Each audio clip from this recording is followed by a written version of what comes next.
just on the Africa program, just finished a major study stress testing 10 African countries in sub-Saharan Africa, really trying to look below the surface and identify some of the fault lines which might pop up and cause instability in the coming decade. I'm joined here by our program director, Jennifer Cooke. Jennifer, it's been a pretty interesting project, I guess made even more timely by events in North Africa since the start of the year.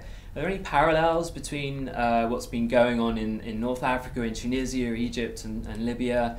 Any of those same stresses affecting countries that we looked at in sub-Saharan Africa? From the popular side, certainly, issues of unemployment, youth moving to the cities, not finding jobs, income inequality, kind of the frozen state of governments and lack of opportunity, whether political or economic. Right. So a number of the driving factors, I think, are very much similar.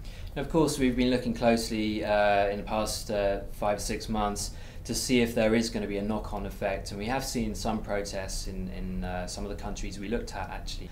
Other commentators have said, well, actually the situation is kind of different in sub-Saharan Africa. Maybe you don't have the same level of internet penetration, which proves so important in Egypt and Tunisia.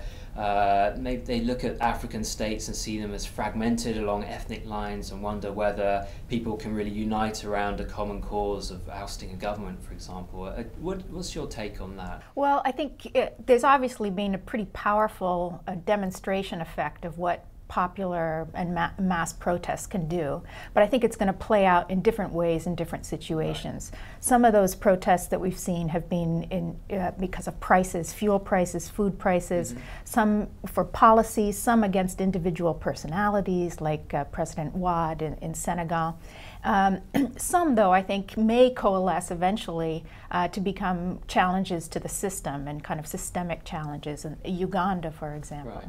But one of the things people have identified, spoken about in the last few weeks, is not so much the problem of underdevelopment and poverty as a driving factor of instability in sub-Saharan Africa, but more this issue of inequality, inequality of wealth. Is that something that came up in the studies that struck us as important? I think inequality is a growing issue, particularly for urban populations who are then exposed to the glaring inequalities of an elite few who benefit from the system as it is, and the realities of everyday citizens. So that's a big one. And I think the coalescence of grievance in urban centers also makes these protests probably more cohesive, more coherent, and more sustained over time. Right. Another distinction that came up quite strongly across our 10 countries was really a quite clear division between those who are nominally democracies and more representative. These tend to be on the stable side of the spectrum, and those that are more repressive, authoritarian. What lessons can we draw from that distinction? Well, in terms of overall stability, there's two components to it. One is the stressors and the popular grievances, the inequality and unemployment and so forth. But the second aspect is how governments are able to manage and respond to those.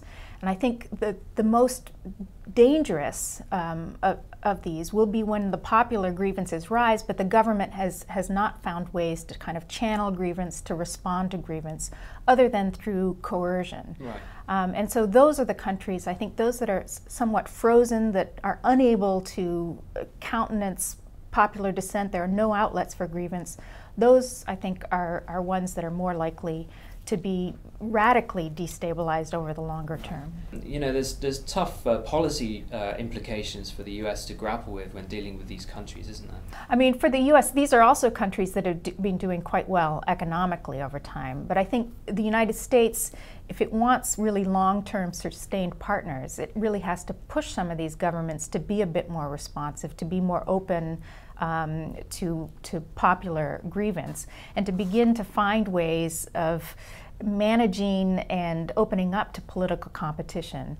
Otherwise, I think the likelihood, I mean, it may not be in the next 5 years, but over time you get pressures building up, popular pressures building up, and ostensibly stable countries can break in very kind of dramatic and risky ways. So perhaps the US needs to focus less on kind of the individuals, the personalities in charge of these governments, the Paul Kagame's, the Museveni's, and so on, and really look more at the institutions and building up that institutional strength in these countries. Well, very much so, and also just being aware that stability is not its own guarantee, that you need open political space over the longer term as these many grievances of unemployment, poverty, expectation in particular, grow over time.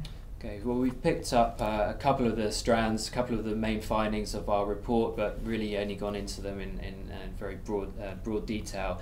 You can see copies of all the reports on our website at csis.org and go to the Africa Program. Thanks very much.